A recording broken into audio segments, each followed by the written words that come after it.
बिस्मिल्लाहिर्रहमानिर्रहीम, अस्सलामुअलैकुम and a very good morning. Good morning public, मैं आपको खुशामदीद कहूँगी। मैं हूँ अर्मिला हसन। उम्मीद करते हैं आप बिल्कुल ठीक ठाक होंगे, मज़े में होंगे। सुबह आपकी अच्छी होगी, मेरी सुबह की तरह आपकी सुस्त नहीं होगी। पता नहीं क्यों मैं इतनी सुस्त होती जा रही हूँ दिन ब दिन। अच्छा नहीं, मैं काम चोर अपने आप को इसलिए नहीं कहती, काम मैं कर रही हूँ, लेकिन मसला ये है कि मैं सुस्त हो रही हूँ। इसकी क्या वजह है? ये मौसम है। वैसे तो मुझे हर मौसम में लगता है कि हर मौसम ही सुस्ती वाला होता है, सिर्फ गर्मियों में आप थोड़े एक्टिव रहते हैं क्योंकि आपको गर्मी लग रही होती है। अदरवाइज पूरे जो साल मुझे लगता है वेदर में ना हर तरह के सुस्ती हो रही होती है। लेकिन कोई बात नहीं जी, मेरी तरह आप भी एनर्जी का मुजाहरा करें, कोई मोटिवेशन का मुजाहरा करें, ऑफिस जाए, काम करें। आज खिलाफे तवक्को सुबह सुबह ट्रैफिक बहुत कम थी, मुझे समझ नहीं आई क्यों।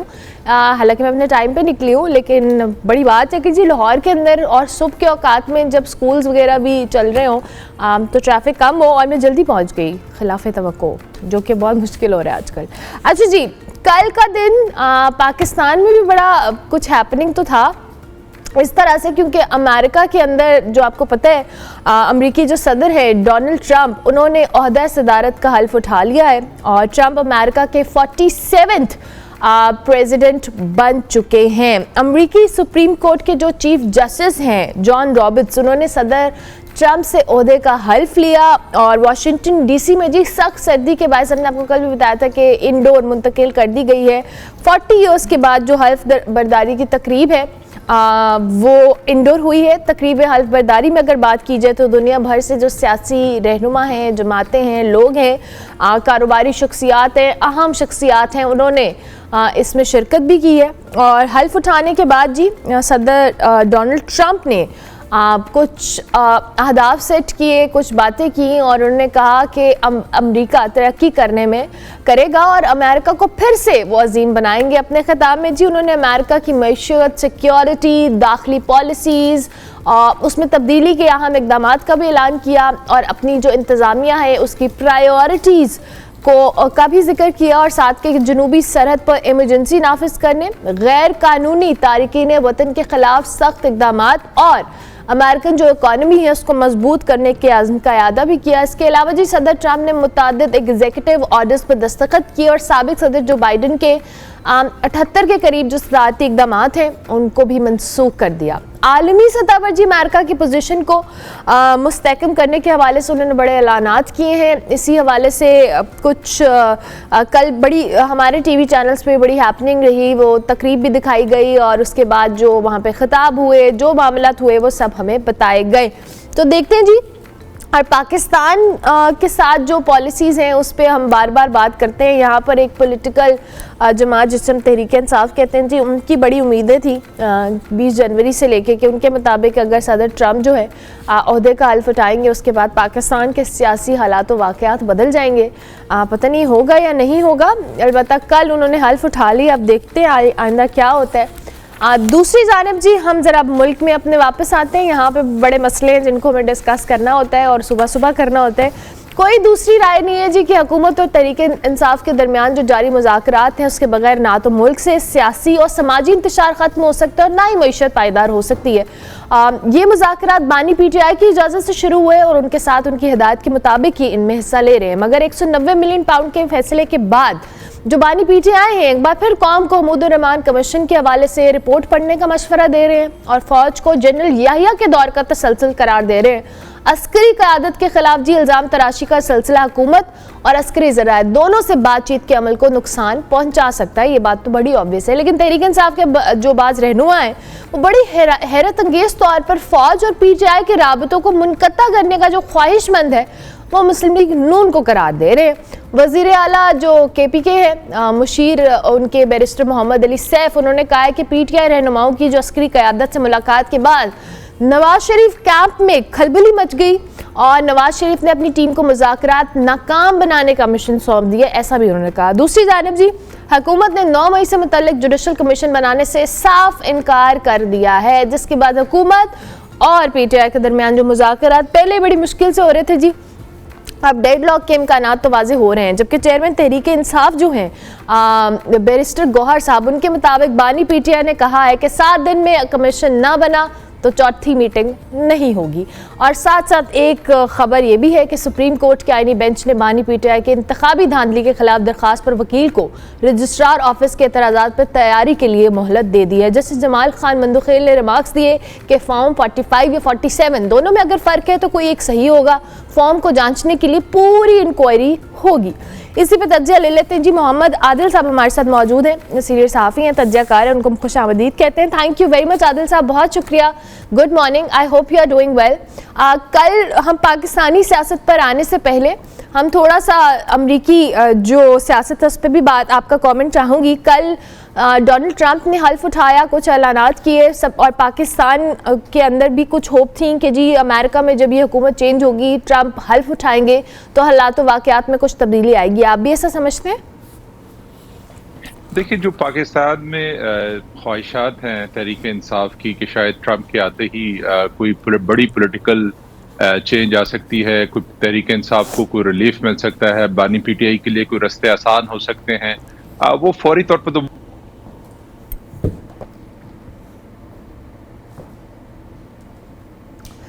मुझे लगता है कनेक्शन का कोई इशू हुआ है। अच्छा जी, मैं पहले वैसे ना ये कनेक्शन वाला मामला बड़ा गड़बड़ हो जाता है क्योंकि जब गेस्ट पास शुरू करता है तो कोई बात नहीं, लाइव शो है, अब क्या कर सकते हैं।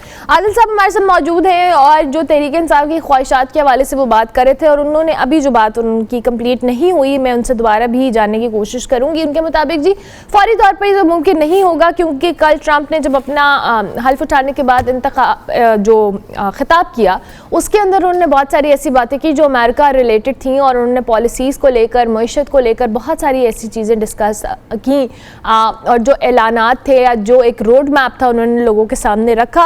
अमेरिका में जो लाखों गैर कानूनी तारकीन वतन हैं उनको बेदखल करने के हवाले से एक बड़ी खबर थी और ये देखना होगा क्योंकि लाखों की तादाद में बहुत सारे लोग वहाँ पे मौजूद हैं। और जो बाइडेन दौर पर भी कल सदर डोनाल्ड ट्रंप ने तनकीद की और उन्होंने ये कहा जो उन पर अटैक हुआ उसके बाद कहा कि खुदा ने मुझे महफूज इसलिए रखा कि मैं मुल्क को फिर से अजीम बनाऊं, ये भी सदर डोनाल्ड ट्रंप ने कहा है। सो ये जो कल की डेवलपमेंट थी, डेवलपमेंट क्या, ये तो एक ऑब्वियस चीज़ थी और सबके सामने था कि 20 जनवरी को सदर डोनाल्ड ट्रंप जो है वो हल्फ उठाएंगे और उसके बाद जो अमेरिका के पॉलिसीज़ हैं मुख्तलिफ ममालिक को लेकर और मशरिक़ वस्ता के अंदर उन्होंने हाईलाइट किया कि जो जंग बंदी है वो बहुत इंपॉर्टेंट सोल्यूशन है और इसके बगैर जो खत्ते का अमन है वो पॉसिबल नहीं हो सकता। तो ये सारी चीज़ें, आदिल साहब आपको मेरी आवाज़ आ रही है? जी जी बिल्कुल। जी आप अपनी बात को प्लीज कंटिन्यू कीजिएगा। देखिए, ट्रंप की जो भी प्रायोरिटीज हैं यकीनी तौर पर वो अमेरिका उनके लिए जो है वो इस वक्त नंबर 1 प्रायोरिटी है और कल भी जो उन्होंने ज़्यादातर जो इक़दाम किए हैं वो अमेरिका के हवाले से हैं और उसमें जनूबी जो उनका बॉर्डर था जो बड़े अरसे से वो कहते आ रहे थे और फिर वो जो खलीज मेक्सिको है, फिर वो पनामा के हवाले से है, फिर चूंकि जैसे जैसे उन्होंने अपने इलेक्शंस के अंदर अपने वोटर के साथ वादा किया तो अभी तो उनकी टॉप प्रायोरिटी जो है वो उनका वोटर है, उनकी जो मुल्क को दरपेश मसाइल हैं, बाइडेन इंतज़ामिया की नाअहली की वजह से जो बहुत सारे इश्यूज अमेरिका के लिए बने हैं, जैसे इंटरनेशनली यूक्रेन वार जो है उनकी नंबर 1 प्रायोरिटी है, गजा का इशू है, गो के वहाँ पर जो है वो जंग बंदी हो गई है लेकिन उसके बावजूद अभी बहुत कुछ वहाँ पर होना बाकी है। तो ये अभी उसकी जो वहाँ पर जो जंग बंदी हुई है उसकी कंटिन्यूटी बहुत ज़रूरी है और उसके लिए ज़रूरी है कि अमेरिका उसमें एक पॉजिटिव रोल प्ले करे। तो अभी पाकिस्तान जो है ट्रंप की शायद उस तरह से प्रायोरिटीज़ में ना हो। और दूसरी चीज़ ये है कि पाकिस्तान की जो इंटरनल मामलात है उसमें हमने माजी में देखा, जैसे हमने देखा था कि नवाज शरीफ मुशर्रफ दौर में गिरफ्तार हुए थे और उसमें सदर जो है वो क्लिंटन ने एक अहम रोल अदा किया था, लेकिन ये सब कुछ डायरेक्ट नहीं हुआ था, वो इनडायरेक्टली सऊदी अरब की इन्वॉल्वमेंट थी, लेबनान के जो हरारी हैं उनकी इन्वॉल्वमेंट थी और उनके जरिए ये चीज़ों को यहाँ पर पॉलिटिकल मामलात को जो है वो हल किया गया था। तो अभी भी इस वक्त पाकिस्तान उस तरह से, चूंकि आप रीजन की सिचुएशन देखें तो पाकिस्तान वैसे भी जो है वो जो व्हाइट हाउस का जो है वो सब्जेक्ट नहीं है, वो पेंटागन का सब्जेक्ट है, क्योंकि बहुत सारे पाकिस्तान के जो मामलात हैं सिक्योरिटी रिलेटेड मामलात हैं, रीजनल जो पाकिस्तान की इम्पोर्टेंस है उसमें पेंटागन और पाकिस्तान की जो एस्टैब्लिशमेंट है उनके आपस के ताल्लुकात जो है वो बहुत इंपॉर्टेंट रहे हैं। तो इसलिए आने वाले भी वक्त पे देखते हैं वो कि ट्रंप के बारे में कहा जाता है कि वो बड़े गैर रवायती सियासतदान है, वो किसी भी टाइम कोई भी फैसला कर सकते हैं या कोई भी रिएक्शन दे सकते हैं। तो अभी तो देखते हैं उन्होंने अभी अपना इक़्तिदार संभाला है, उनके पास अभी वक्त है वो किस तरह से चीज़ों को लेके आगे चलते हैं, क्योंकि किसी भी मुल्क के इंटरनल पॉलिटिक्स के अंदर बराह रास्त इन्वॉल्वमेंट जो है वो कोई भी एक्सेप्ट नहीं करता। और दूसरी चीज़ ये है कि अगर अमेरिका की तरफ से प्रेशर आता भी है तो उसको पाकिस्तानी इस्टेब्लिशमेंट किस तरह से बर्दाश्त करती है या किस तरह से उसको आगे लेके चलती है, ये तो अभी आने वाले वक्त में बताएगा। लेकिन मेरा नहीं ख्याल है कि तहरीक इंसाफ को इतनी जल्दी किसी खुशफहमी का शिकार होना चाहिए, वक्त देना चाहिए। अच्छी चीज़ ये है कि मुज़ाकरात का एक अमल वो शुरू हो गया, और दूसरी चीज़ ये है कि हुकूमत की जो वजूद है उसको तहरीक इंसाफ ने तस्लीम कर लिया। जब आपने हुकूमत का वजूद तस्लीम कर लिया तो उसके बाद आप बातचीत के लिए बैठ गए, तो फिर आपको डेडलाइंस नहीं देनी चाहिए, स्पेस देनी चाहिए एक दूसरे को। बगैर स्पेस दिए आप कोई रिजल्ट हासिल नहीं कर सकते। अब आप देखें गजा के अंदर हजारों फलस्तीनी शहीद हुए हैं, लेकिन बातचीत के जरिए ही मसले का हल निकला है। गो के उसमें एक तबाही है, एक इंसानी अलमियों ने जन्म लिया है, लेकिन उसके बावजूद बातचीत के बगैर मुमकिन ही नहीं था। जंग मसले का हल नहीं है, इल्जाम तराशियां मसले का हल नहीं है। इसमें जो सबसे ज्यादा इंपॉर्टेंट चीज है वो आपकी सिंसेरिटी है कि आप कितने मुखलिस हैं बातचीत के अमल को बढ़ाने के लिए। लेकिन इस सारी सूरत हाल में जो इस वक्त हुकूमत और तहरीक इंसाफ के अंदर नजर आती है, उसमें जो सबसे इंपॉर्टेंट है कि वो एक दूसरे के ऊपर जो एतमाद होना चाहिए था वो एतमाद का फुकदान है। दोनों पॉलिटिकल पार्टी, चाहे वो हुकूमत और उसके इत्तेहादी और तहरीक इंसाफ। अच्छा आदिल साहब, अभी आपने मुज़ाकरात की बात की है।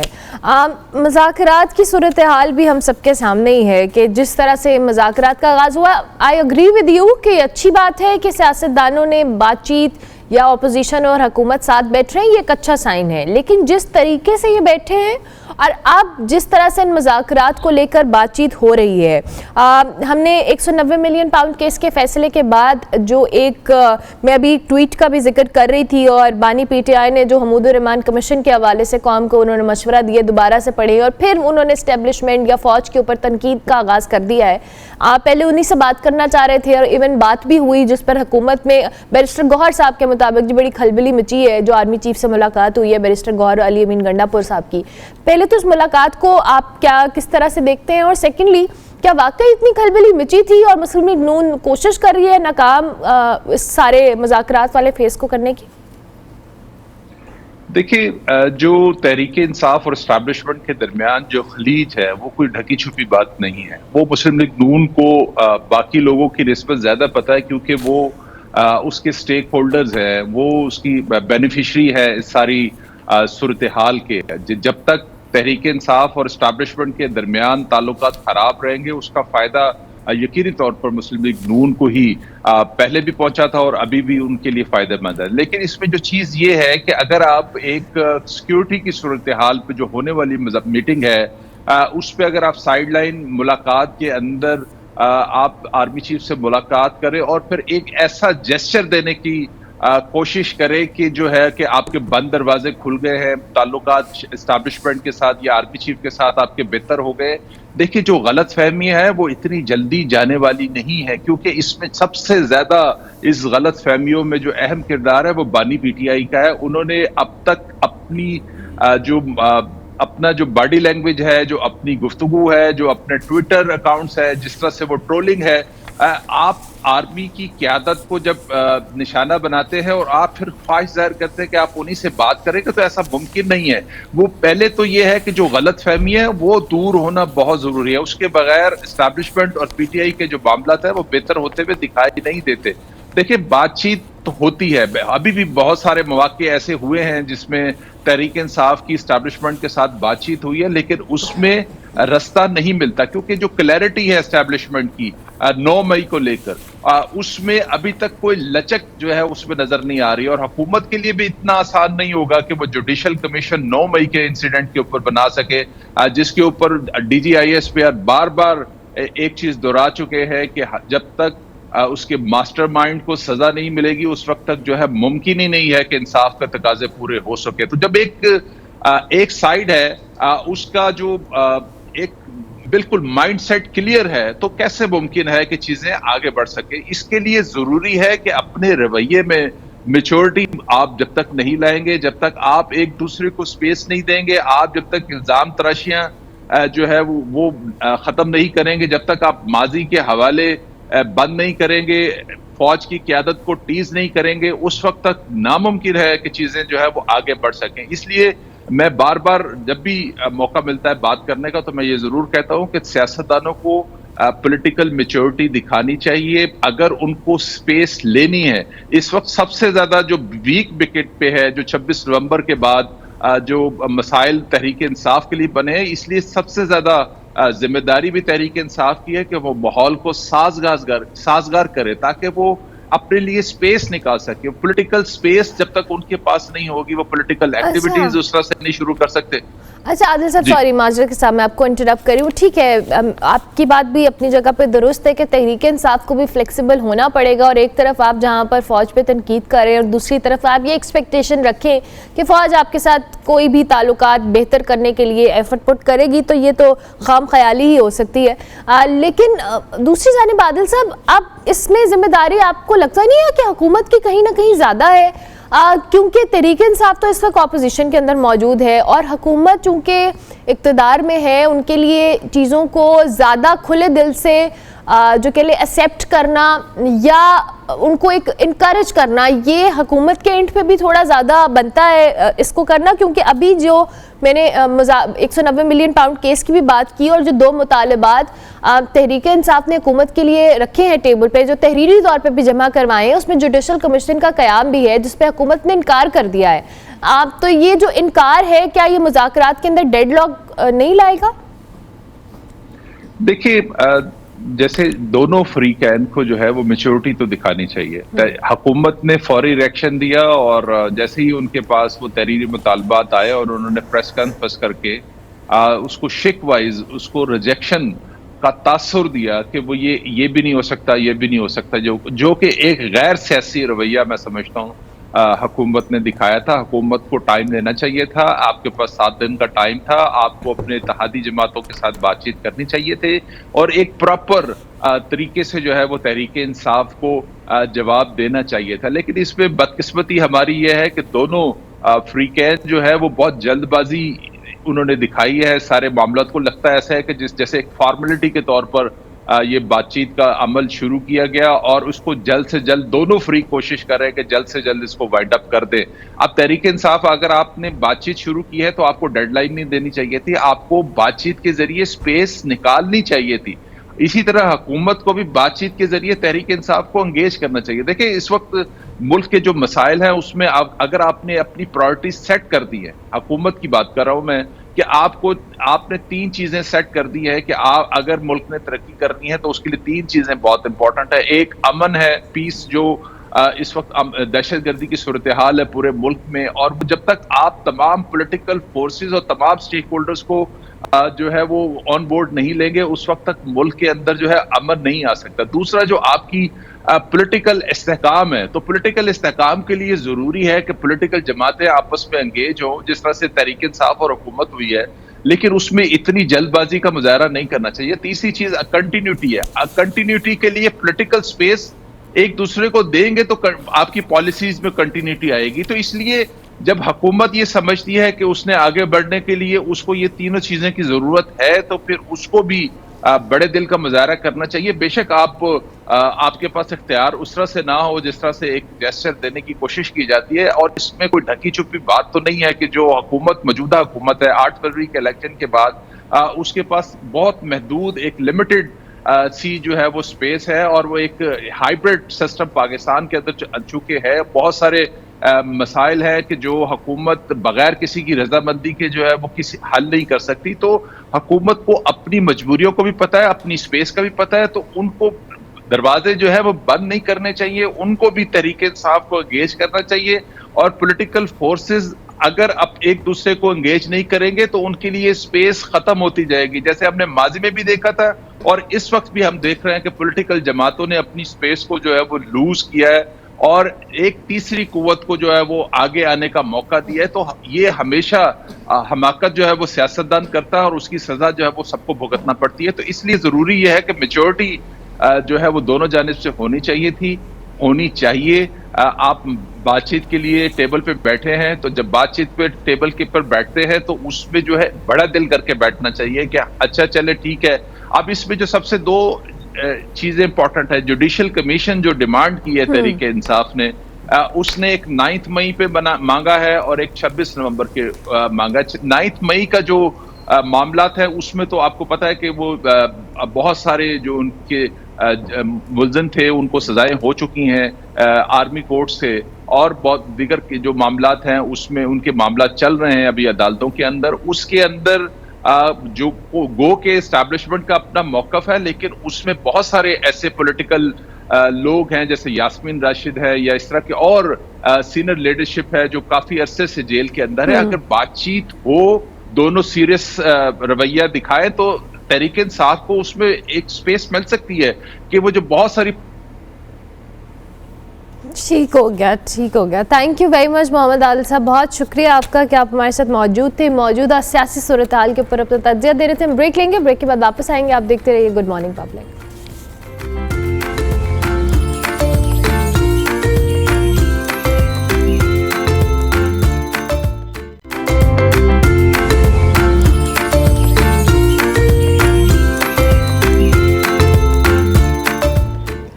Welcome back to good morning public ji. Break के बाद वापस आ गए हैं। अब जरा कराची का रुख करते हैं। कराची में कुछ खबरें आ रही हैं जी कि कोविड एक बार फिर से सर उठा रहा है और जो कोरोना वायरस है उसमें मुब्तला होने के जो 30% मरीज़ों की इंकशाफ हुआ है।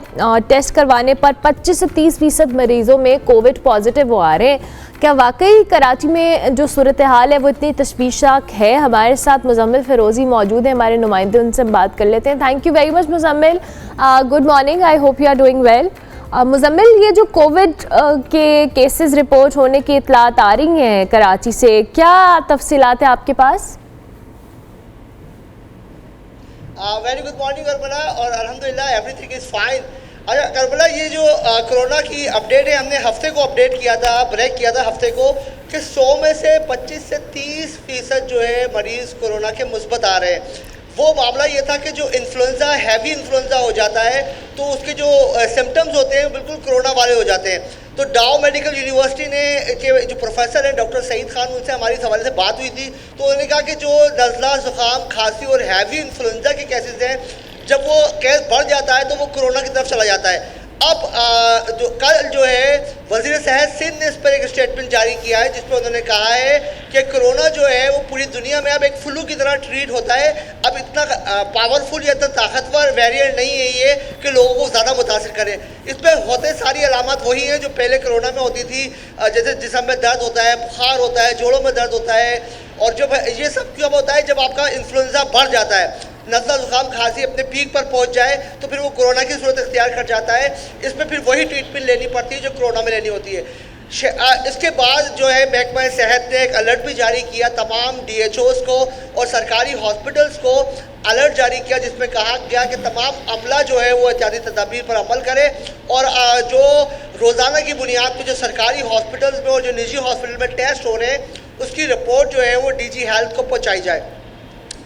वज़ीर सेहत सिंध ने इसकी बात का इंकशाफ किया कि जो हमारे पास इत्तलात है महकमा सेहत के पास, वो ये है कि 100 में से 7 लोग जो हैं वो शहर कराची में इस वक्त जो टेस्ट किए जा रहे हैं, तो वो 100 में से 7 लोग ऐसे हैं जिनको कोरोना मुस्बत आ रहा है और वो भी कोरोना बहुत हैवी नहीं है, नॉर्मल है, उसको ट्रीट किया जा सकता है और वो उनको हॉस्पिटल में एडमिट भी नहीं किया गया, आइसोलेट भी नहीं किया गया, उनको मेडिसिन देकर उनको फारिग कर दिया गया है। तो ये तमाम मामला थे। अब इस वक्त जो हॉस्पिटल्स हैं सरकारी, वहाँ पर अलर्ट जारी है। जिनको हैवी इन्फ्लुएंजा हो रहा है उनके PCR टेस्ट करवाए जा रहे हैं। कोरोना के टेस्ट यहाँ पर अब जितने बुजुर्ग और बच्चे हैं ज़्यादातर उनको स्पेशली देखा जा रहा है कि उनके अगर कोरोना टेस्ट जब वो उनका बुखार बढ़ जाता है, नज़ला ज़ुकाम बढ़ जाता है, तो उनको जो है वो टेस्ट करवाए जा रहे हैं कोरोना के। अच्छा मुजम्मिल, आपने भी बात की है, अभी आपने बात की कि कोविड के मामूली से जो बहुत मेजर कोविड नहीं है उनको मेडिकेशन करके तो उनको हॉस्पिटल से डिस्चार्ज किया जा रहा है, लेकिन कोविड तो एक जो फैलने वाली बीमारी है, अगर उनको क्वारंटीन नहीं किया जा रहा या उनको इस तरह से प्रॉपर्ली नहीं टेक केयर किया जा रहा है तो फिर तो इस तरह से अल्लाह ना करे केसेस बढ़ेंगे। आज बिल्कुल इस हवाले से हमारी बात हुई थी जिना पोस्ट ग्रेजुएट मेडिकल सेंटर के मेडिसिनल फिजिशियन है डॉक्टर उमर सुल्तान, तो उनका कहना यह था कि वेरिएंट जो है बहुत लो है, मतलब इसके कोई इतने ज़्यादा असर नहीं है, सिर्फ मास्क पहनने से भी काबू पाया जा सकता है, क्योंकि असल में जो वैक्सीनेटेड लोग हैं वो ज़्यादातर कराची जो है वो वैक्सीनेटेड है, तो उस वजह से उन्होंने कहा कि ये इतना फैलने का खर्चा नहीं है, लेकिन एहतियाती तदाबीर ज़रूर अपनाएं, मास्क पहने, सोशल डिस्टेंसिंग रखें, और ये ज़रूरी डॉक्टर एक तरफ ये भी कहते नज़र आ रहे हैं कि भाई एहतियात अपनाएं, और दूसरी तरफ ये भी कह रहे हैं कि भाई इतना ख़तरनाक नहीं है। तो वज़ीर सेहत सिंध से इस हवाले से जब हमने जानने की कोशिश की तो उन्होंने यही कहा था कि ये वेरिएंट जो है बहुत हल्का है, और वो जो पूरी दुनिया में इस वक्त जो है वो कोरोना जो है वो ऐसे फ्लू ट्रीट हो रहा है, तो इसमें घबराने की बात नहीं है, बस खाली एहतियात रखें, और बुजुर्ग ज़्यादा एहतियात करें इन मामलात में, क्योंकि बुजुर्गों को ज़्यादा अफेक्ट करता है ये जो मौसम है, और जैसे जैसे मौसम की सर्दी जो मौसम की सख्ती है, सर्द मौसम कम होगा, इस तरह से इसके असरात भी कम होना शुरू हो जाएंगे। ठीक हो गया। अच्छा मुजम्मिल, ओवरऑल वैसे जो कराची में वेदर है उसमें ज़ाहिर है ये जो फ्लू और जिसकी आप इन्फ्लुएंजा की बात कर रहे हैं, इसमें वेदर बहुत इंपॉर्टेंट रोल प्ले करता है। कराची का ओवरऑल वेदर इस वक्त कैसा है, हमें ये बताएं कि वाकई सर्दी है जिस वजह से ये फ्लू या वायरल इन्फेक्शंस हो रहे हैं? अरबला, देखिए सबसे पहली वजह ये है कि कराची का मौसम जो है वो दिन में जो है वो गर्म होता है, और रात और सुबह जो है ना, रातें बहुत सर्द है आजकल की। जब रात को अगर हम 9 बजे के बाद घर से निकले तो तेज हवाएं आपको वेलकम करती है, बहुत मौसम अच्छा होता है, और मगर ये दिन में जो है ना सर्दी बढ़ जाती है। अब जो वेदर है उसके इम्पैक्ट जो है वो आ रहा है आपके सामने, जैसे नज़ला ज़ुकाम और गले की खराश, इसमें जो है N1 और H1 और इन्फ्लुएंजा के केसेस ज़्यादा आ रहे हैं। उसकी वजह ये है कि यहाँ का पोल्यूशन, जो एयर पोल्यूशन है वो फ़िज़ाई मेयार जो है वो कदरे बेहतर नहीं है, ये भी एक वजह है। दूसरी वजह ये है कि यहाँ पर जो रात के वक्त जो ठंड बढ़ती है और जो लोग एहतियात नहीं करते हैं, क्योंकि दिन में जब आप घर से निकलते हैं, अगर दिन के वक्त तो गर्मी होती है तो लोग कोई गर्म कपड़े नहीं पहनते, और जब शाम को वापस आ रहे होते हैं तो वह सर्दी हो चुकी होती है, तो ये मौसम जो है बच्चों और बड़ों को ज़्यादा मुतासिर कर रहा है। अच्छा, दूसरी बात जो मौसम की है, तो शहर कराची वाले मौसम को तो एंजॉय कर रहे हैं, क्योंकि रोज़ाना रात जो है वो बहुत अच्छी है और सुबह भी अच्छी होती है, तो मौसम दिन में जो है वो कदरे में गर्म हो जाता है और रात में अच्छा हो जाता है। अभी महकमा मौसमियात ने पेशन को ये कि आगे 2-3 दिन जो है वो शहर कराची में मज़ीद सर्दी रहेगी। ठीक हो गया, thank you very much Muzammil, आप इस हवाले से मैं अपडेट कर रहे थे, और उनके मुताबिक जी कराची में कोविड के केसेस जो हैं वो रिपोर्ट हो रहे हैं, लेकिन जो इतना मेजर ख़तरा या अलार्मिंग चीज़ नहीं है, उनको मेडिकेशन के थ्रू भी क्योर किया जा रहा है, लेकिन अपने तौर पे एहतियात करना बहुत ज़रूरी है, मास्क का इस्तेमाल करें। ब्रेक लेते हैं, ब्रेक के बाद वापस आते हैं, आप देखते रहिए गुड मॉर्निंग पब्लिक।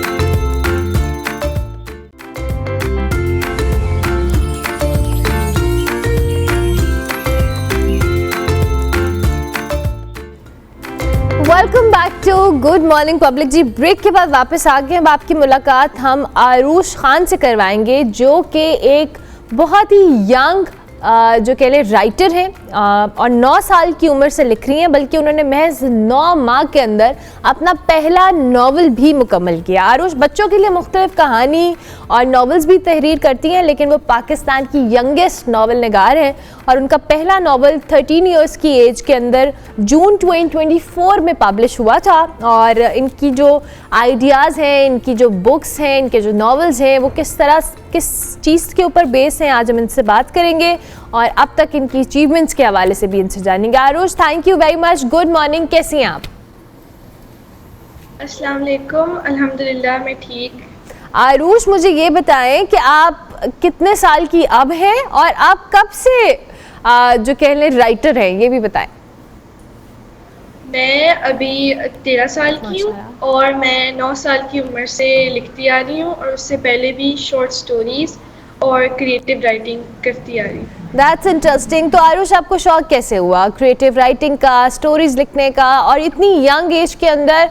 नॉर्मली बच्चों का तो आजकल ध्यान बड़ा गैजेट्स वगैरह में होता है, मोबाइल फ़ोन चाहिए, टैब चाहिए, इस पर हम कुछ देखेंगे, लेकिन आपने इतनी अच्छी हॉबी को अपनाया कैसे?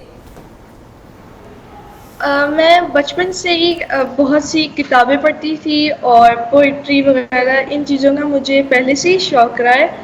तो इसके साथ साथ मेरी क्रिएटिव राइटिंग और शॉर्ट स्टोरी राइटिंग ये अच्छी थी। और मैंने एक ये चीज़ भी नोटिस की थी कि पाकिस्तानी ऑथर्स की जो बुक्स हैं वो टीनेजर्स के लिए बहुत कम है। तो मैंने सोचा कि मैं भी क्यों ना अपने एज ग्रुप के लिए बुक्स लिखूं जो कि इंजॉयबल भी हों और इम्पैक्टफुल भी हों। Okay, that's interesting. तो आपने जो अपनी पहला नॉवेल लिखा था वो कौन सा था, और क्या आइडिया, स्टोरी क्या थी उसकी? जो मेरा पहला नॉवेल था उसका नाम है द एकोज ऑफ एल्विस टिजियन। और उसकी जो स्टोरी है वो है कि ये एक यंग अडल्ट लो फैंटेसी है जिसके अंदर मिस्ट्री, थ्रिलर और बहुत से अलग कंपोनेंट्स हैं। ये नावल ज़्यादातर इसके जो मेन कैरेक्टर्स हैं वो टीनेजर्स हैं। तो इस बुक का जो मेन रोल है वो ये दिखाना है कि टीनेजर्स जो यंग जो यूथ है वो भी हीरोज़ बन सकते हैं, और इन एक तरीके से इंस्पायरिंग है और एक फ्रेंडशिप की स्टोरी है। That's interesting. तो आरुष, आप इतनी यंग एज के अंदर नॉवल लिखना, फैंटेसी, थ्रिलर, मिस्ट्री, ये जो आप सोच रहे होते हैं, लेकिन उसको एज ए नॉवल तरतीब देना और उसको राइट डाउन करना, उसके अंदर जो अपने ऑडियंस को या रीडर को कैप्टिवेटेड रखना, it's very difficult and challenging. क्या किस तरह से करती हैं आप? मैं ज़रा क्यूरियोसिटी रख रही हूँ इस सारे मामले में कि कैसे हो रहा है ये।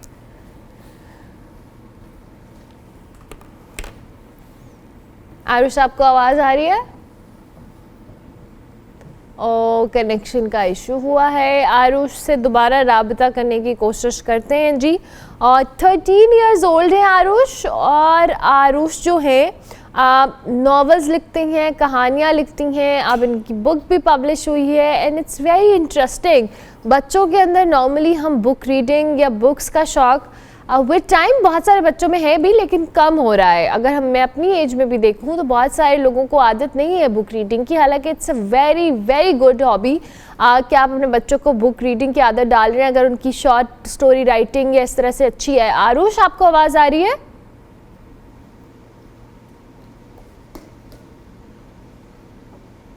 नहीं, आपकी आवाज़ नहीं आ रही। आप अपना देखो, म्यूट तो नहीं है आपका माइक, चेक कर लें आप।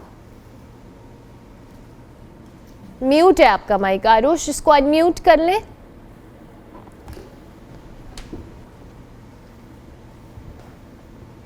हम दोबारा से कनेक्ट करने की कोशिश कर लेते हैं। आप एक बार कॉल दोबारा मिला लें आरुष को, ताकि हमें आइडिया हो जाए। और मैं क्रिएटिव राइटिंग की बात करी थी। नॉर्मली बहुत सारे हमारे एज में भी मुझे लगता है हमारे स्कूल्स के अंदर थोड़ा जो रट्टा सिस्टम वाला फैक्टर था बड़ा ज़्यादा हुआ करता था हमारी टाइम पे, लेकिन आप बच्चों के अंदर जो क्रिएटिव स्किल्स हैं ये इन्हांस करना या उनको डेवलप करना, ये स्कूल्स बड़े अच्छे तरीके से कुछ कर भी रहे हैं। और इट्स अ गुड साइन कि बच्चे book reading, book writing, story writing, इस सब चीज़ों पे फोकस कर रहे हैं। और आरुष उसकी एग्जांपल लें कि 13 इयर्स की एज के अंदर अपनी स्टोरीज़ लिखना, बुक्स लिखना, ये बहुत सारे छोटे बच्चों के लिए इंस्पिरेशन है, क्योंकि नॉर्मली अब तो गैजेट्स और इनका दौर है।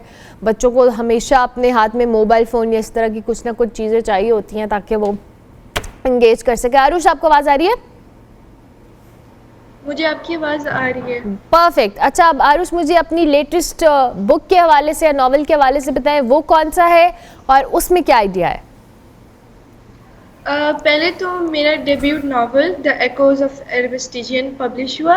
उसके बाद मैंने एक शॉर्ट पोइट्री कलेक्शन पैंडेमोनियम इसको पब्लिश किया, और ये पिछले साल दिसंबर में पब्लिश हुई थी। इसके अंदर बहुत सी शॉर्ट्स, पोइट्रीज़ और पोएम्स का कलेक्शन है जो कि ज़्यादातर ह्यूमैनिटी, ट्रेजेडी और इन चीज़ों के बारे में है। That's interesting. तो आरुष, अब आप मुझे ये बताएं आगे आपने क्या सोचा है, किस तरह क्या नॉवल या बुक आपने लिखनी है, आपने कोई किसी पे काम कर रही हैं?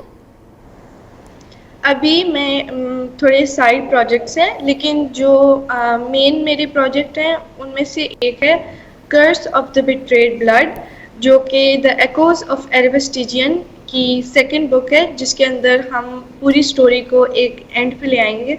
वो बुक एक मर्डर मिस्ट्री है जो जिसके अंदर हमारे कैरेक्टर्स थोड़े डेवलप होते हैं और इसमें वो ग्रोन अप्स हैं, तो फिर इसके अंदर उनकी लाइव्स में कॉन्ट्रास्ट भी शो होगा और उस पूरी स्टोरी की एक कंक्लूजन आएगी। अच्छा आरुष, मुझे ये बताएं कोई ऐसा राइटर, ऐसी बुक्स जिनसे आप इंस्पिरेशन लेती हो? बहुत से राइटर्स हैं जिनकी राइटिंग मुझे पसंद है। उनमें से ज़्यादातर मुझे, अगर हम मिस्ट्री की बात करें तो मुझे हॉली जैक्सन और डैन ब्राउन की बुक्स पसंद हैं। वरना जिस बुक की वजह से मैंने लिखना शुरू किया था वो जॉनथन स्ट्राउड की लॉकवुड एंड को बुक्स थी। वो बहुत फ्रेंडली सी बुक थी और उसके अंदर फ्रेंडशिप के बारे में था, तो उससे इंस्पायर होकर मैंने द एक्ोज ऑफ एरवस टिजियन को लिखना शुरू किया। अच्छा आरुष, अब आप मुझे ये बताएं आपके क्लास फेलोज, आपके फ्रेंड्स, आपके कजन्स आपकी नॉवेल्स और बुक्स को पढ़ते हैं और फिर जब पढ़ते हैं तो क्या रिएक्शन देते हैं? मेरे बहुत से फ्रेंड्स हैं जिन्होंने मेरी बुक्स को पढ़ा है। जिन्होंने द एक्ोज ऑफ एरवस टिजियन को पढ़ा था उन्हें भी वो बहुत पसंद आई और इंगेजिंग लगी। वो जब भी पढ़ते थे तो मेरे से पूछते थे कि आगे क्या होगा, और फिर उनको ना बताना थोड़ा मुश्किल था, लेकिन उन्होंने जब ख़त्म की तो अब वो सारे उनको अगली बुक का इंतज़ार है। That's very interesting. तो इसके अलावा आप अपनी ये जो राइटिंग वाली हॉबी है और इसके साथ साथ आप अपनी पढ़ाई, अपनी एक्स्ट्रा करिकुलर एक्टिविटीज़ कैसे मैनेज करती हैं? मेरे हिसाब से हमें ये सारी एक्टिविटीज़ हैं इन्हें साथ साथ मैनेज करना चाहिए। जैसे दिन में थोड़ा सा टाइम राइटिंग को दे दिया, थोड़ा पढ़ाई को, और जैसे मेरी एक लिटरेरी मैगज़ीन है द कैसियोपिया रिव्यू, जिसकी मैं फाउंडर और एडिटर इन चीफ हूँ, तो उसके भी जो साथ साथ प्रोजेक्ट्स हैं और बाकी जो एक्स्ट्रा करिकुलर्स हैं मेरे, तो उनको मैं दिन में अलग अलग से टाइम देती हूँ।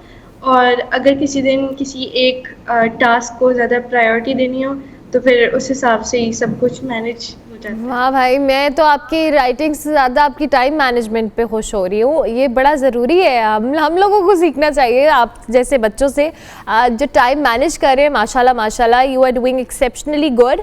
आरुष, इन द एंड बहुत सारे यंग बच्चे आपको देख रहे होंगे जिन्हें मेरी तरह बुक रीडिंग का बिल्कुल शौक नहीं है।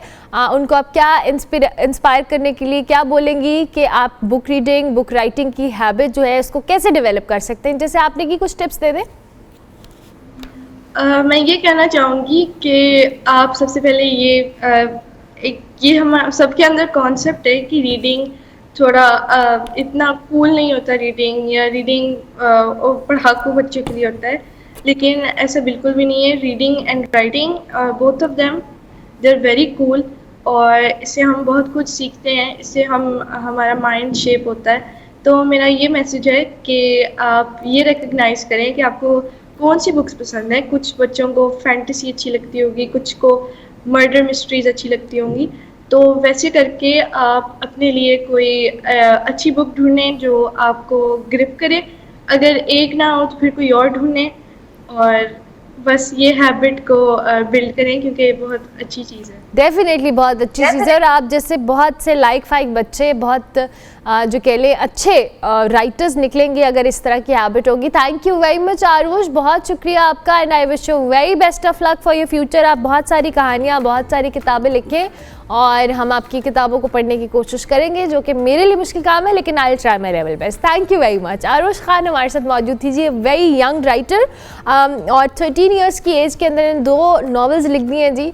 कितने सारे बच्चों के लिए इंस्पिरेशन है। इनसे आपकी मुलाकात करवाई। हम ब्रेक लेंगे, ब्रेक के बाद वापस आएंगे। आप देखते रहिए गुड मॉर्निंग पब्लिक।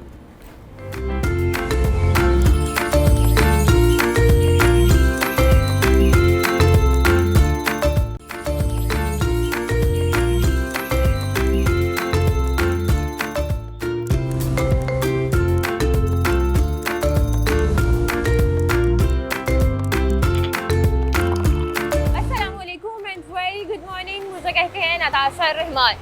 नाज़रीन, अगर हम आउट ऑफ कंट्रीज़ के ट्रैफिक रूल्स की बात करें तो हमें वो रूल्स बहुत ज़्यादा स्ट्रिक्ट दिखाई देते हैं।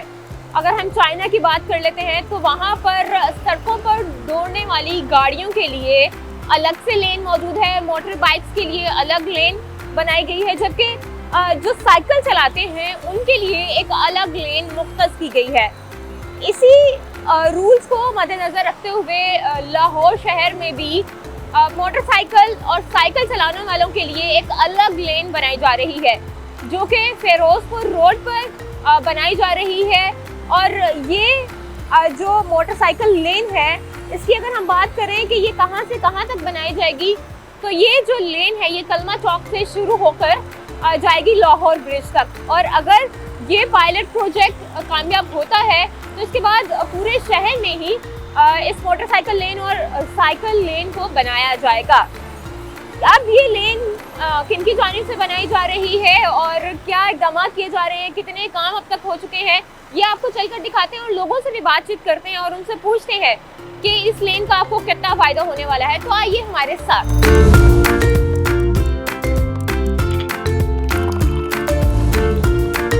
अच्छा, ये जो लेन बनाई जा रही है, मोटरसाइकिल लेन और साइकिल लेन बनाई जा रही है, ये 10 किलोमीटर लंबी है और 12 फुट चौड़ी है।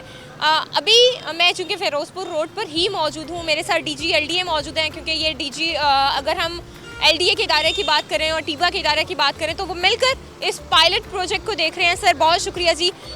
ये बताइएगा ताहिर साहब कि सबसे पहले तो ये बता दें, ये प्रोजेक्ट कहाँ तक पहुँच गया और कब तक इसके जो इफ्तिताह है वो कर दिया जाएगा? मैडम, ये अभी हमारा पायलट प्रोजेक्ट चल रहा है। अभी हम कैनाल से कलमा चौक तक इसका फ़ेज़ 1 है, वो तकरीबन ऑलमोस्ट 70% हो चुका है और इसके बाद इसको हम एक्सटेंड करेंगे लाहौर ब्रिज तक। तो it would be around 10 kilometre path, dedicated motorcycle and cycle lane होगी। और इसके बाद पायलट के बाद जो हमने इस पर कोई हमें चीज़ें समझ आएंगी, कोई हमने फर्दर इम्प्रूव करना होगा, वो करके फिर बाकी रोड्स पे इसको रेप्लिकेट करेंगे। अच्छा, टोटल इस पर कितनी लागत आ चुकी है अभी तक? अभी तो क्योंकि ये इन प्रोसेस है, इट्स टू अर्ली टू से, बट हमने इसके लिए अभी 10 करोड़ का बजट रखा हुआ है जी। 10 करोड़ का बजट रखा हुआ है। ये बताइएगा, आप डिवाइडर तो बना रहे हैं और मेन शाहरा से अलग करने के लिए इस लेन को आपने रंग भी कर दिया गया, डिवाइडर बना दिया गया, लेकिन एक जो ख़तरा यहाँ पे हमें दिखाई दे रहा है, चूँकि डिवाइडर बना दिया गया, आपको पता है कि मोटरसाइकिल जो चलाते हैं बाइकर हजरात वो ध्यान नहीं रखते हैं और रात के टाइम में अगर कोई हादसा इसकी वजह से हो गया तो कौन जिम्मेदार हो? नहीं, बेसिकली क्यों हादसा हो नहीं सकता। इट्स अ 12 फीट की प्रॉपर वाइड लेन है और इसके साथ साइनेज हम लगा रहे हैं और उन्होंने एक अपने आप को मेंटेन करना है। आप देख रही हैं कि इधर 2 कलर यूज़ हो रहे हैं, एक ग्रीन एंड ऑरेंज। तो ऑरेंज कलर वहाँ पे हम लगा रहे हैं जहाँ से मोटरसाइकिल ने या तो टर्न लेना है या जो उसके साथ जो पैरेलल हमारी व्हीकुलर ट्रैफिक चल रही है उसने टर्न लेना है। सो उसको प्रॉपर गाइड किया जा रहा है। हम इसमें स्पीड टेबल के बारे में भी सोच रहे हैं ताकि उसको प्रॉपर समझ आ सके कि आगे मुड़ना है या लेफ़्ट मुड़ना है या राइट मुड़ना है। तो हम प्रॉपर उसकी कर रहे हैं इस चीज़ की। देखिए ना, अगर मोटरसाइकिल वाला ऊपर वाली लेन में आ रहा है और उसने अपनी नीचे लेन पे आना है तो उसके लिए तो बड़ी प्रॉब्लम हो जाएगी, क्योंकि पीछे से आते हुए उसने बंदे को ये नहीं पता होगा कि यहाँ पर डिवाइडर भी लगा हुआ है या मैंने अपनी लेन में जाके ड्राइव करना है। नहीं, क्योंकि इसके लिए हमारे साथ टीपा शामिल है और ट्रैफिक पुलिस भी शामिल है, नेस्पाक शामिल थी। तो इसकी ये जो सारे पॉइंट्स इनको डिस्कस किया गया है और जो कम्यूटर की सेफ्टी है या बहुत मोटरसाइकिल वालों की भी और कार वालों की, उनको मद्देनज़र रख के इसकी साइनेज डिज़ाइन की गई है। तो इंशाल्लाह उसको प्रॉपर समझ आएगी कि कहाँ से मोटरसाइकिल लेन शुरू हो रही है, कहाँ उसने टर्न लेना है, किधर से वो यू टर्न ले सकता है। तो it's a proper map kind of a thing. ये बताइएगा, इसको रोड के दोनों तरफ में बनाया जाएगा या सिर्फ एक साइड पे ही बनाया जाएगा? नहीं, ये दोनों साइड्स पे होगा, दोनों आने और जाने दोनों के लिए होगा। बहुत शुक्रिया जी। अच्छा, रोड के दोनों साइड्स पे इस लेन को बनाया जाएगा और अभी मैं कैमरामैन से कहूँगी कि थोड़ा सा दिखाएं कि यहाँ पर ऑरेंज पेंट भी हो रहा है, ग्रीन पेंट ऑलमोस्ट कंप्लीट होने वाला है, जबकि जो नारंगी रंग का पेंट किया जा रहा है वो इसलिए किया जा रहा है ताकि पता चल सके कि अगर आपने यू टर्न लेना है तो आप इस वाली लेन से, कोई गाड़ी ने यू टर्न लेना है या किसी मोटरसाइकिल ने यू टर्न लेना है तो वो ऑरेंज वाली लेन से यू टर्न ले सकते हैं। अभी लोगों की तरफ चलते हैं, उनसे बात करते हैं और उनसे पूछते हैं कि आया ये जो एक लाइन बनाई जा रही है ये उनके लिए कितना फ़ायदेमंद होगी और हादसा रोकने के लिए कितना कामयाब हो सकती है। तो लोगों की तरफ चलते हैं, उनसे बात करते हैं। तो आइए हमारे साथ।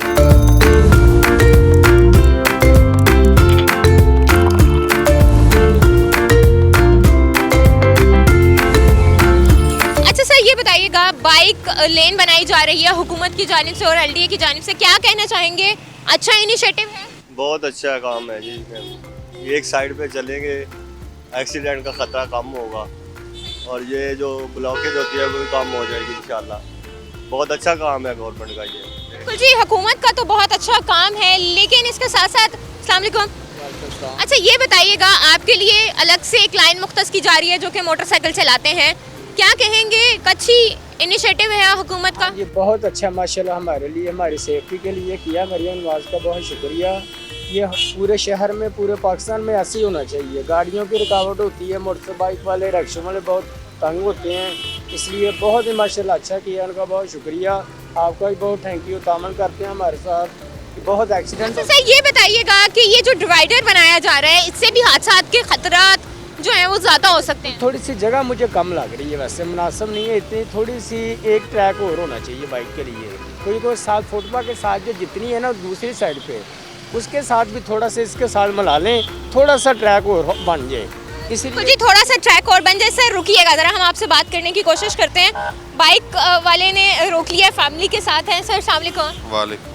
आपके लिए एक अलग से लेन बनाई जा रही है, सुकून से अब आप जाएंगे, आपको लग रहा है? ये अच्छी बात है, अच्छा लग रहा है हमें। अच्छा ये बताइएगा, डिवाइडर भी लगाया जा रहा है, तो इससे हादसा और बढ़ने के खतरात हैं? हाँ ये है, क्योंकि ये मेन के ऊपर आ रहा है ना, इसलिए मेन के ऊपर आ रहा है। बिल्कुल सही कह रहे हैं कि कुछ और शहरियों से भी बात करने की कोशिश कर लेते हैं। सर अस्सलाम वालेकुम। वालेकुम सलाम। ये बताइएगा, आपके लिए मोटरसाइकिल लेन बनाई जा रही है, क्या कहें? अच्छी बात है, सर्विस, ताकि वो एक तो सेफ्टी हो जाएगी आवाम की, ताकि कोई एक्सीडेंट वगैरह ना हो। सर हमारी आवाम है, हमारी आवाम कभी भी आपको लगता है कि इस लेन पे चलेगी? इंशाल्लाह ताला चलेगी, आपको उम्मीद है? मतलब इंशाल्लाह ताला। हुकूमत की जानिब से ये भी कहा जा रहा है कि आपने स्पीड सिर्फ 60 की रखनी है, इससे ज़्यादा स्पीड आपने बाइक की नहीं रखनी है। 60 से बल्कि 40 की कहा हुआ है, 40 की स्पीड का कहा हुआ है उन्होंने। तो अब आप 60 पे चलेंगे? इंशाल्लाह ताला चलेंगे। बिल्कुल जी, अब 60 पे चलेंगे। की बात माननी चाहिए, उनके हमारे तोफ़्फ़ुज़ के लिए वो सारा काम कर रहे हैं, जो भी काम करें हमारे तोफ़्फ़ुज़ के लिए कर रहे हैं। बिल्कुल, अब अवाम के तहफ़्फ़ुज़ के लिए ही ये तमाम जो इनिशिएटिव है ये लिया जा रहा है। और अब हमारी आवाम तो देखते हैं कि इस लेन पे चलते हैं या नहीं चलती, क्योंकि इससे पहले अगर हम बात करें तो इससे पहले माल रोड पर हम देखते हैं तो माल रोड पर मोटरसाइकिल और बसेस के लिए ये ऐसा ट्रैक बनाया गया है और एक लेन बनाई गई है कि आपने इस लेन पे ही चलना है और इस लेन पे ही ड्राइव करना है। शहरियों से और बात भी करने की कोशिश कर लेते हैं, उनसे पूछ भी लेते हैं कि आया ये ट्रैक उनके लिए बेहतर है या नहीं बेहतर है।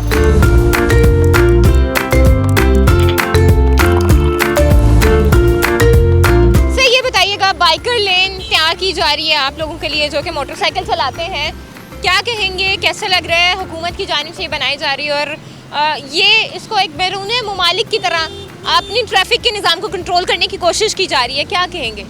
बेसिकली ये तो बहुत अच्छा इक़दाम है हुकूमत का, सारे मुल्कों में ये रूल्स बने हुए हैं, तो बहुत अच्छा है कि अगर पंजाब गवर्नमेंट ये काम कर रही है तो।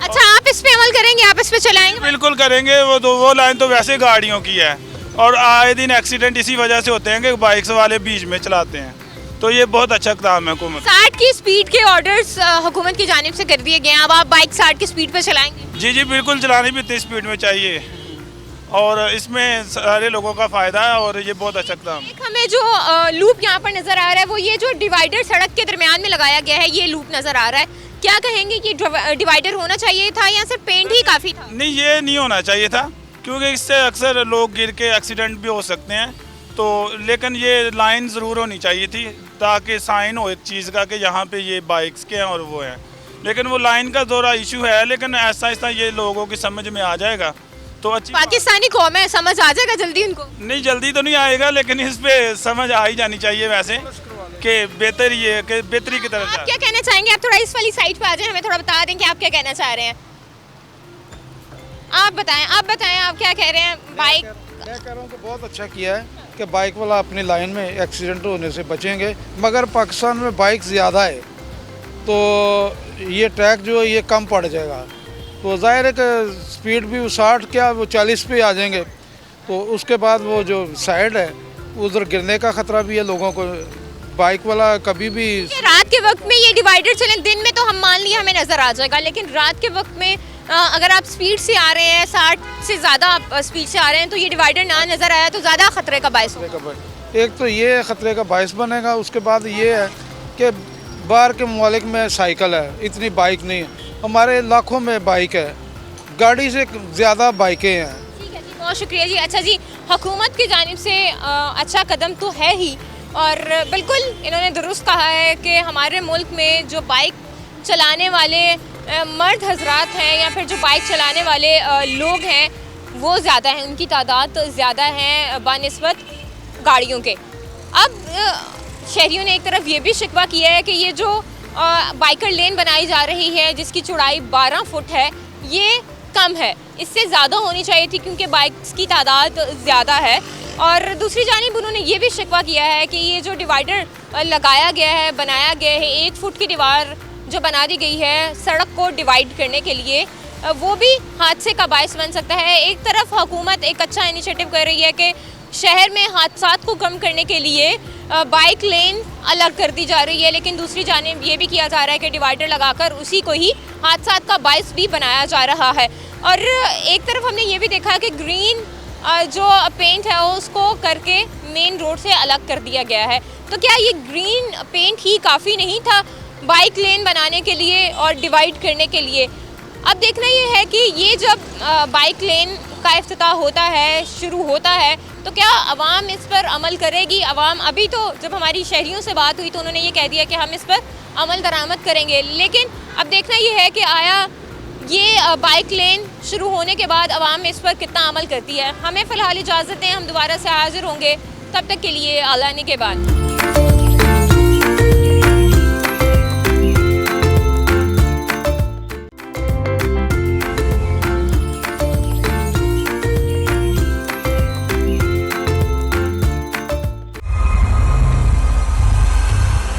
जी जनाब, ये ट्रेलर आपने देखा है, एक शॉर्ट फिल्म है जिसका आइडिया एक चार्टर्ड अकाउंटेंट के घूमता है, और इस शॉर्ट फिल्म का जो आइडिया था, एग्जीक्यूशन थी, वो किस तरह से हुई। हमारे साथ इस मूवी की कास्ट मौजूद है, अफजाल नबी साहब हमारे साथ हैं और उसके साथ साथ साइम अली खान हमारे साथ मौजूद है। आप दोनों को खुशामदीद कहेंगे, थैंक यू वेरी मच। अच्छा जी, इसके साथ साथ हमारे पास किचन में आपको पता है कुछ ना कुछ हम स्पेशल रखते हैं आपके लिए, जो आपके लिए सिर्फ वर्चुअली होते हैं और हम बाद में उसको ट्राई करते हैं। लेकिन आज हमारे साथ उबैद चौधरी मौजूद हैं, शेफ़ हैं और मुख्तलिफ टीवी शोज़ के अंदर पार्टिसिपेट कर चुके हैं, बहुत अच्छा खाना बनाते हैं, हम उनको खुशामदीद कहते हैं। वालेकुम सलाम, क्या हाल है उबैद आपके? अल्लाह का शुक्र, आप कैसी हैं? बिल्कुल ठीक। उबैद, क्या बना रहे हैं आप? अच्छा, आज हम बना रहे हैं ब्रेकफास्ट टॉर्टिला रैप्स। ठीक है। इट्स किंडा पिंटरेस्ट वाली रेसिपी है, 10 सेकंड्स के जो टॉप कैमरा से बनती है, लेकिन इसमें थोड़ी मेरी इनोवेशन है तो मैं उसको उस हिसाब से बना रहा हूँ। अच्छा, इसके लिए बहुत लिमिटेड सी चीज़ें चाहिए। This recipe is full of protein, यानी कि इसमें अंडा भी यूज़ हो रहा है। ये बेसिकली इसमें यूज़ होता है पस्ट्रामी, तो पस्ट्रामी इजीली अवेलेबल नहीं होता, तो उसको मैंने सब्स्टिट्यूट किया सॉसेजेस के साथ। सॉसेजेस के साथ। तो इसके लिए सबसे पहले मैं सॉसेजेस को thinly top to bottom slice कर लूँगा। ठीक है। अच्छा उबैद, आप एक काम करें, आप हमें सारी चीज़ें इकट्ठी बता दें और फिर आप बनाते रहेंगे तो कैमरा कैप्चर भी। क्या क्या रिक्वायरमेंट्स है आप? इसके लिए सबसे पहले मुझे चाहिए एक अंडा। ठीक है। अंडे को सिर्फ सॉल्ट एंड पेपर के साथ में नॉर्मल अंडा इसको बना लूँगा। उसके बाद जो सॉसेजेस के थिन स्लाइस्ड होंगे, इस टॉर्टिला रैप के अंदर हम इसको इधर से क्वार्टर में कट करेंगे और एक साइड पे हम सॉसेजेस और मेयोनीज लगाएंगे, दूसरी तरफ टमेटोज, लेटस, चीज़ और थर्ड पे केचप लगा के इसको रोल करेंगे और टॉस कर लेंगे। ठीक हो गया। और बाकी चीज़ें हमारे पास केचप, मेयोनीज और ये मेयोनीज है, salt and paper. Okay perfect, आप शुरू करें काम। मीनवाइल हम इस शॉर्ट फिल्म के हवाले से भी बात कर लेते हैं। अफजाल साहब, हमें थोड़ा सा इस मूवी के हवाले से बताएं, आप लीड रोल अदा कर रहे हैं इसमें, शॉर्ट फिल्म है। इसमें एक मैं ही एक्टर हूँ एक्चुअली ये एक सर्वाइवल मूवी है जिसमें एक बंदे को अगवा कर लिया जाता है, लेकिन पता नहीं चलता कि किडनैपर कौन है। उसके पास एक फ़ोन है, उस फ़ोन की बुनियाद पे वो लोगों से रब्ते करता है, लेकिन उसको बचाने के लिए कोई भी नहीं आ रहा, उसकी लोकेशन भी ट्रेस नहीं हो रही। तो वो 1 घंटे में जंगल में फिरता है, जंगल में रहता है, और जंगल में उसको एक मकड़ी नज़र आती है, स्पाइडर नज़र आती है।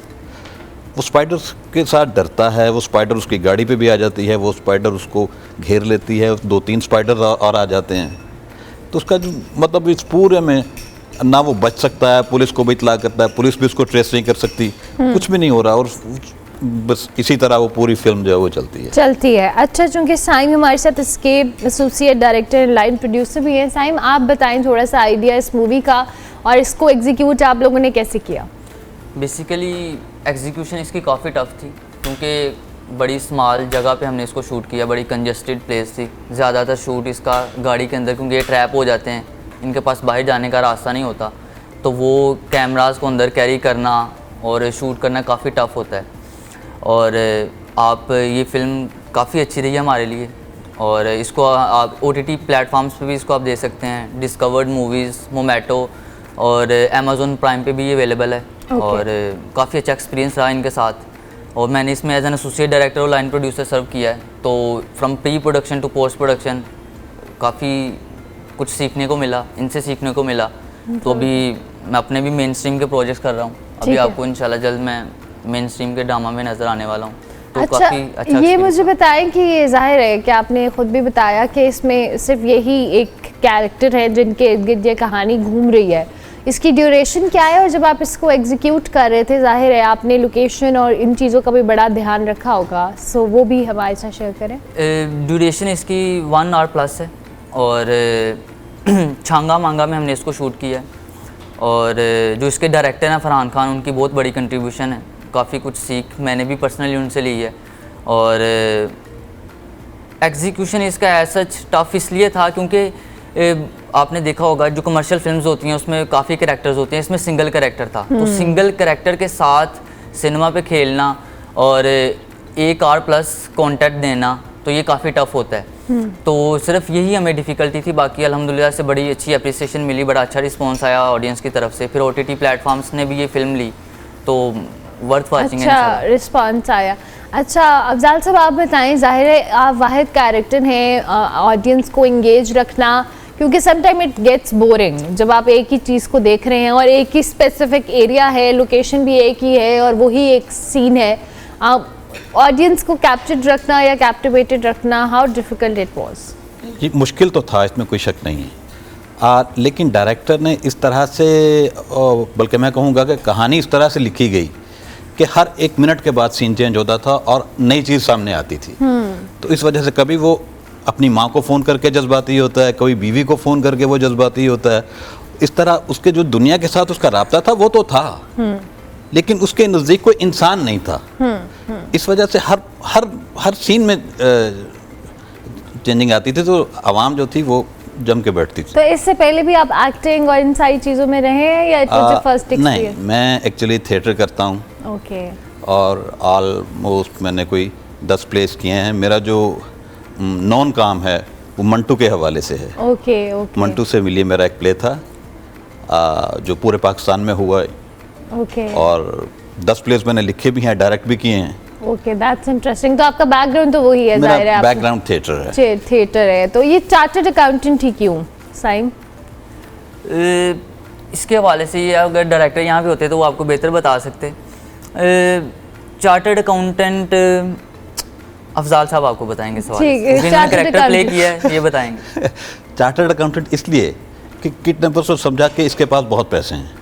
ओह अच्छा, ओके। तो इस वजह से चार्टर्ड अकाउंटेंट। और क्रक्सी कहानी का ये था क्योंकि कोई और भी असाइन कर सकते थे, कोई और प्रोफेशन भी, तो चार्टर्ड अकाउंटेंट इसीलिए किया था कि यू नो ऑडियंस कैप्टिवेटेड रहे और उनको इंटरेस्ट बिल्ड हो, क्यूरोसिटी रहे एंड तक, यही क्यों प्रोफेशन इन्होंने चार्टर्ड अकाउंटेंट का प्ले किया। Okay, that's interesting. अच्छा जी, यहाँ किचन में क्या हो रहा है?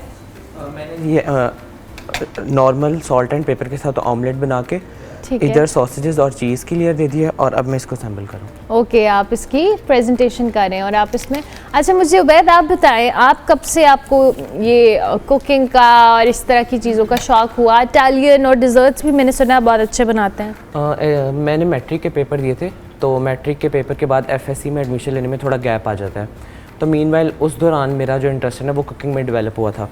तो उसके साथ साथ फिर मैंने घर में मामा से सीखना शुरू किया था, और उसके बाद जो है मैंने अपने प्राइवेट एक टीवी चैनल है वो वहाँ पे मैंने एज अ रैंडम बैठे बैठे अप्लाई किया था शो के लिए एंड दे कॉल्ड मी। तो 2019 में मैंने अपना फर्स्ट शो किया था एज अ कुकिंग एक्सपर्ट। तो उसके बाद मैंने अब बहुत सारे टीवी चैनल्स पे रमज़ान ट्रांसमिशन का भी पार्ट रह चुका हूँ और अभी मैस कॉम के साथ साथ मैं इसको भी आगे परस्यू कर रहा हूँ। ज़बरदस्त। तो सबसे अच्छा क्या बनाते हैं, क्या स्पेशलिटी आपकी? सबसे बेस्ट जो है मेरे ड्रिंक्स इटालियन और डिजर्ट्स में मैं मतलब एक्सपर्ट है। तो अच्छा, अब आपने सिर्फ अपनी मदर से सीखा है और कोई? मदर से सीखा है, उसके बाद मैंने यूट्यूब से काफ़ी हेल्प ली है। सेल्फ टॉट आप? Self taught. और उसके अलावा कुछ फैमिली मेम्बर्स हैं, मेरे पापा के कज़न हैं आबिद भाई, उनसे बड़ा कुछ सीखा है। और उसके अलावा पाकिस्तान की अपनी कुकिंग एक्सपर्ट है शीरीन आपा, उनसे मैंने काफ़ी क्लासेस वगैरह ली हुई है। ठीक हो गया। ये तो बड़ी क्विक रेसिपी आप बता रहे हैं। नॉर्मली आप जब ब्रेकफास्ट कर रहे होते हैं तो उसमें आपको रिक्वायर्ड होता है। अच्छा जी, क्योंकि अफजाल साहब अभी हमने खुद भी बात की कि पाकिस्तान के अंदर जो शॉर्ट फिल्म्स हैं, इस तरह की मूवीज़ हैं, बहुत विद टाइम बनना शुरू हो गया। चूँकि आपका बैकग्राउंड थिएटर का भी है, आप थिएटर और जो टेलीविज़न है थोड़ा इन फैक्ट काफ़ी डिफरेंस है। आप बेहतर तौर पे बता सकते हैं, बिकॉज थिएटर में it's going to be very loud और एक गो है, एक टेक है, गलती का मार्जिन नहीं है। यहाँ तो रीटेक्स हो जाती हैं। सो आपको कितना मज़ा आया या चैलेंजिंग लगा? चैलेंजिंग तो लगा, लेकिन इससे पहले मैं एक अपना प्ले कर रहा था, सोलो परफॉर्मेंस कर चुका था वो मैं ये कोविड पे जुनून के नाम से। वो एक 80 साल के बुजुर्ग की कहानी थी। तो वो सोलो परफॉर्मेंस इंटरनेशनल थिएटर्स में सोलो परफॉर्मेंसेस बहुत होती हैं, पाकिस्तान में नहीं होती। तो मैंने कोशिश की कि सोलो परफॉर्मेंस के साथ पाकिस्तान में भी इसको इंट्रोड्यूस करवाया जाए। तो काफ़ी उसका रिस्पांस मुझे अच्छा रहा। जहाँ तक आपका सवाल है कि थिएटर और फिल्म, क्योंकि मैं थिएटर का बंदा हूँ तो मुझे थिएटर में ज़्यादा मज़ा आता है। मुझे टेक्स में ना थोड़ा सा प्रॉब्लम होता है कि यार आई एग्री, जिनको एक गो में करने की आदत होती है उनके लिए रिकॉर्डेड और रीटेक थोड़ी डिफिकल्ट होता है, बहुत मुश्किल होता है। तो आपका एक्सपीरियंस ओवरऑल कैसा रहा मूवी का? एक्सपीरियंस बहुत अच्छा रहा। फर्स्ट टाइम मुझे पता चला, सामने से खुद को देखा स्क्रीन पे तो पता चला कि मैंने अच्छा काम किया है, बुरा काम किया है। इसमें से कई सीन्स मुझे ऐसे लगे जैसे मैं बहुत अच्छा कर सकता था, लेकिन मैंने अच्छा नहीं किया। इसी तरह की बस एक्सपीरियंस मेरा कुछ। अच्छा, कोई आगे फर्दर आप किसी प्रोजेक्ट पे काम कर रहे हैं?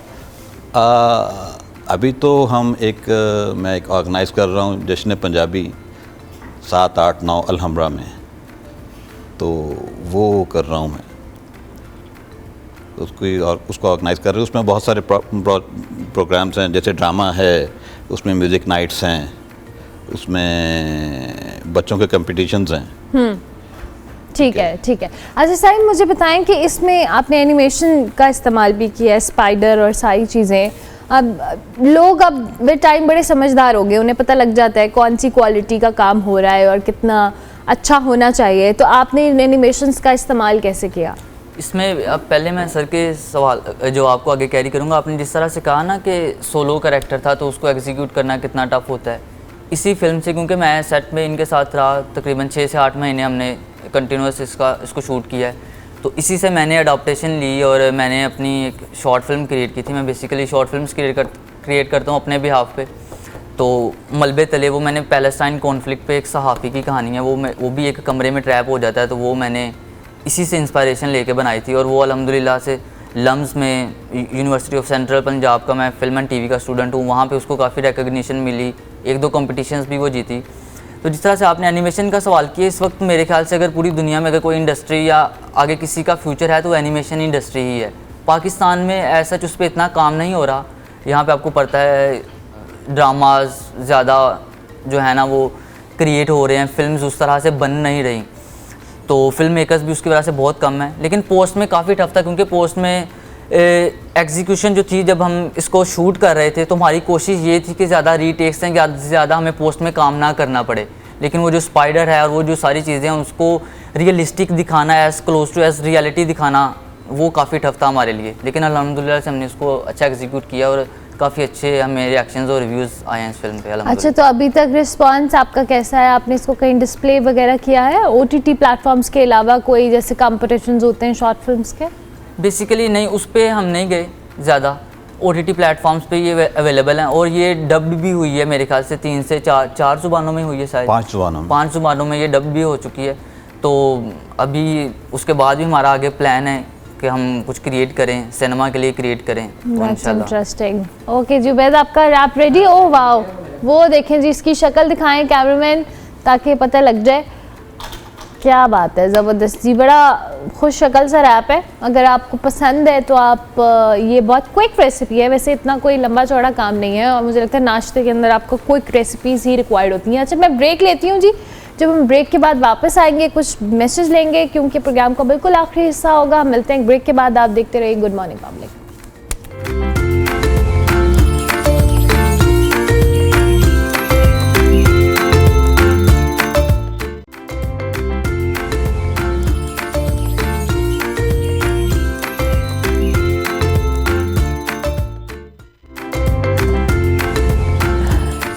Welcome back to good morning public ji. Break के बाद वापस आ गए। बड़ी हैपनिंग चल रही है हमारे टीम के अंदर, जो पीसी आ रहे हैं उसमें बड़ी आवाज़ें आ रही थी। मैंने कहा क्या चल रहा है, बहुत खुश और एक्साइटेड चल रहे हैं, समझ नहीं आ रहा। मैं बहुत क्यूरियस इस मामले में, लेकिन कोई बात नहीं, हम आगे बढ़ते हैं प्रोग्राम में। आपको स्कर्दू लिए चलते हैं जी, जहाँ पर 2 रोज़ा स्पोर्ट्स फेस्टिवल सज गया है।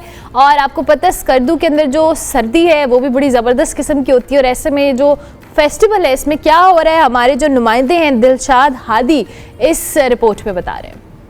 स्कर्दू में जहां खून जमा देने वाली सर्दी ने मामलाते जिंदगी मुतासिर किए, वहीं सियाहती सरगर्मियां भी मांद पड़ गई थी। मौसम सरमा के दौरान सियाहती सरगर्मियों को फरोग देने के लिए इंतजामियों ने विंटर फेस्ट का इनेकाद किया, जहां आइस हॉकी के मुकाबलों ने समा बांध दिया। हाथों में स्टिक लिए बर्फ की सतह पर फिसलते नौजवानों ने अपना खेल दिखाकर खूब दाद वसूल की।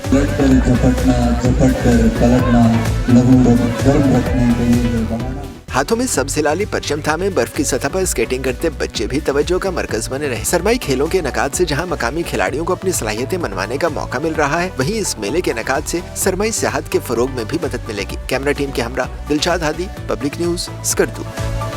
जी जनाब, ये आपने पैकेज देखा है। आगे बढ़ते हैं, प्रोग्राम का बिल्कुल मैंने इख्तिताम कर रहा है, लेकिन जाते जाते आपको मैड्रिड में जो कश्ती हादसा है उसमें ज़िंदा बच जाने वाले जो पाकिस्तानी हैं, उन्होंने तहकीकाती कमेटी के आगे जो है बड़े अजीबोगरीब इंकशाफात, बल्कि कई खौफनाक इंकशाफ किया है कि उन्हें तावान लेकर छोड़ा गया। इन अफराद ने यह भी बताया कि मैड्रिड और मोरक्को के जो इंसानी स्मगलर्स हैं उन्होंने कश्ती में मुसाफिरों के ऊपर तशद्दुद किया।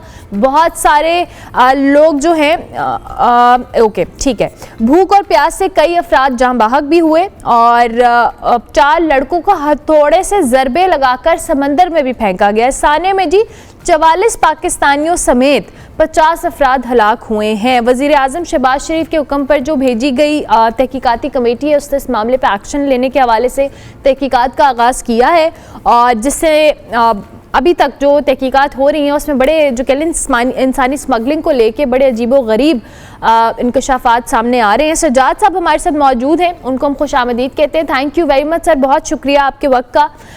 ये जो वाक़या हुआ है मैड्रिड के अंदर, ये डेफिनेटली बड़ा खौफनाक है, और इसमें जो इंकशाफात हो रहे हैं, आप क्या समझते हैं ये इंसानी स्मगलिंग के जो वाक़यात हैं, क्या तहकीकात और इस पर एक्शन लेने में कितना अब हमें मज़ीद टाइम रिक्वायर्ड होगा, क्योंकि आए रोज़ ऐसे वाक़यात होते हैं?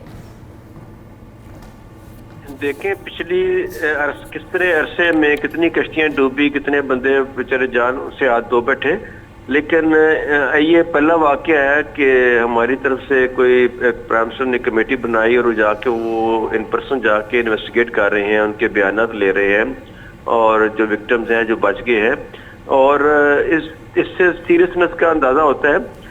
और लेकिन बात ये है कि अगर इस पे आगे फर्दर कितना कंटिन्यूस काम होगा, और वज़ीर आज़म इसका डे टू डे अगर इसकी अपडेट देते रहे तो और इसके मुताबिक प्रॉपर एक्शन हुआ तो यकीनन काफ़ी बेहतरी आएगी। लेकिन अगर फिर वही हुआ जिस तरह पहले होता है और नोटिस के बाद चीज़ें डंप हो जाती हैं तो फिर कुछ नहीं होगा। और जहाँ तक ये देखें ना, अभी ये चीज़ें सामने आ रही है ना कि उनको मारा, उनका तशद्दुद किया, टार्चर किया, अभी ये एक किस्म की अनरिटन जो है वो यूरोप की पॉलिसी नजर आ रही है कि इनको आगे नहीं आने देना, बस वो उधर ही ये मारे जा रहे हैं, मेजॉरिटी आगे जा भी नहीं रहे हैं। कभी कहीं कश्ती डूब जाती, कहीं पहले भी जो कश्तियां थी, पहले कश्तियां इतनी क्यों नहीं डूबती थी, अब क्यों कश्तियां डूबनी शुरू हो गई ज्यादा। तो जो कश्तियां ज्यादा डूब रही हैं इसके पीछे भी कोई एक नई कहानी है जो है कि जो इतलात ये है कि ये इनको आगे नहीं जाने देना। कि ये यूरोप में अच्छा सजाद साहब, सॉरी माजरत के साथ मैं आपको मार दिया जाएगा, कुछ भी कर देगा, लेकिन आगे नहीं जा सकेंगे। समझे? आपको इंटरप्ट कर रही हूँ, लेकिन अभी आप ये उन मामलात की तरफ निशानदेही तो कर रहे हैं जो लोग यहाँ से चले गए हैं और उनको आगे नहीं जाने दिया जा रहा, लेकिन जो इशू है वो ग्रास रूट लेवल से यहाँ पर भी है कि यहाँ पर भी ऐसा माफिया या ऐसे एजेंट्स मौजूद हैं जो लोगों से पैसे लेकर उनको वहाँ भेजते हैं। वहाँ तक पहुँचने से पहले ही अगर इन चीज़ों पे कंट्रोल किया जाए, क्योंकि है तो ये इंसानी स्मगलिंग का मामला ही ना। जी बिल्कुल है। सबसे पहले अपना घर साफ करना चाहिए। जब अपना घर साफ होगा, अपनी तरफ से सारे हालात कंट्रोल्ड होंगे, तो फिर आगे बंदा किसी और से बात कर सकता है ना। जब हमारे अंदर इतना खराबियां होंगी, हमारा इतना लूज कंट्रोल होगा, तो फिर हम किसी से बात कैसे कर सकते हैं? बिल्कुल आपकी बात दुरुस्त है। तो आपको लगता है कि इन एजेंट्स, इन माफिया के ऊपर भी हमें पहले एक्शन लेना पड़ेगा ताकि इस तरह के वाकयात, ये जो अब कश्तियाँ उलटने के हवाले से आप कह रहे हैं कि बहुत ज़्यादा डूबती हैं, पहले ऐसा नहीं होता था, क्योंकि आगे अब एक और कोई मामला या पिंडोरा बॉक्स खुल चुका है, तो आप क्या समझते हैं कि पहले स्टार्ट हमें एक्शन लेना कहाँ से है? देखिए, हजारों की तादाद में इंसानी स्मगलर जो हैं वो आज़ाद फिर रहे हैं, उनके खिलाफ पर्चे हैं, अश्तारी हैं और उनकी गिरफ्तारियां नहीं हो रही। तो जितने जो इतने हजारों की तादाद में लोग इस वक्त जो इस काम में मुलव्वस हैं, उनको गिरफ्तार करना चाहिए ताकि आइंदा ये काम फैलने के बजाय कम हो। लेकिन अगर इसी तरह जिस तरह पहले चलता रहा उस तरह चलता रहा, तो फिर वो काम आज़ादी से करते रहेंगे। अगर उनको सजाएं नहीं होगी, सजाएं होगी तो मामूली जुर्माना हो गया, तो वो उससे तो काम नहीं चलेगा। इसको जो है, इसको बहुत सीरियस लेना पड़ेगा। एक एक केस को इसकी जो है मुनासिब तफ्तीश हो, उनके खिलाफ एविडेंस इकट्ठी की जाए, उसके बाद सजाएं हो और एक प्रॉपर मैकेनिज्म बनाना पड़ेगा, तभी ये मामलात रुकेंगे, वरना आए रोज ऐसे कश्तियां उलटने के वाकयात आते रहेंगे और न जाने कितने घर और कितने लोग इसकी नजर होते रहेंगे। Thank you very much Sajad sahab, बहुत शुक्रिया आपका। प्रोग्राम का वक्त खत्म हुआ जी, मेरी आपसे मुलाकात होगी कल। फीडबैक हमारे सोशल मीडिया हैंडल्स पर लाजमी दीजिएगा। कल तक के लिए मेरी तरफ से अल्लाह हाफ़िज़।